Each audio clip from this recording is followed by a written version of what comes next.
দিনহাটায় ফের রাজনৈতিক উত্তেজনা। বিধায়ক নিখিল রঞ্জন দেকে ঘিরে গো ব্যাক স্লোগান।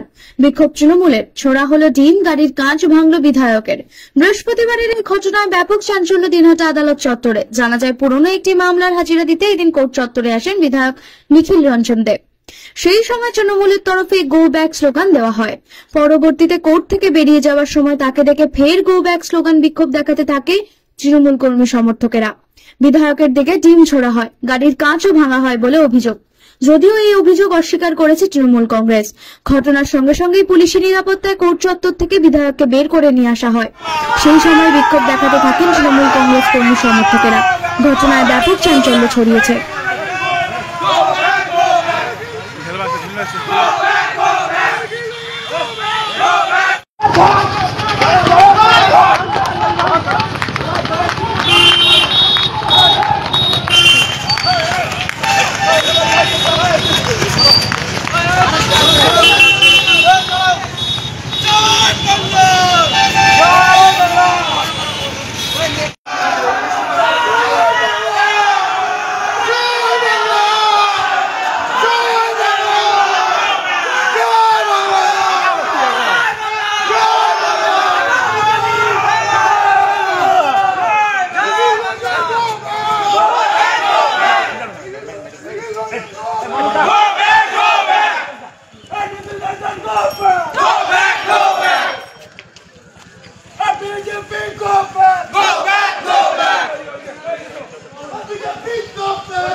সেই কেসে জয়প্রকাশ মজুমদার থেকে আরম্ভ করে লকেট চ্যাটার্জির থেকে আরম্ভ করে আমরা সবাই আছি। তো এর আগেও বেশ কয়েকটি হাজিরা হয়েছে আমাদের, আজকেও সেই অনুযায়ী আমরা এসেছি। তো এখন তৃণমূল কংগ্রেসের কর্মী সমর্থকরা কেন বিক্ষোভ দেখালো, কী ব্যাপার তা তো জানি না।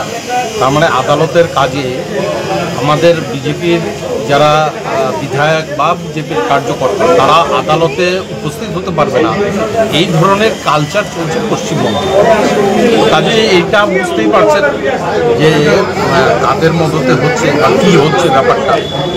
আমরা বারবারই একটা কথা বলে আসছি যে পশ্চিমবঙ্গে গণতন্ত্র বলে কিছু নাই, স্বাধীন নাগরিকদের বাঁচার অধিকার।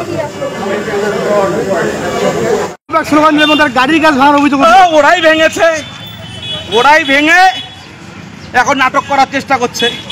নিখিল রঞ্জন জানে তৃণমূল কর্মীরা রেডি আছে, তাকে ঘিরে ধরে ডিম ছোড়া হলো। আর ডিম মামলেট টামলেট খাবে হয়তো, তার জন্য ডিম ছোড়া হয়েছে।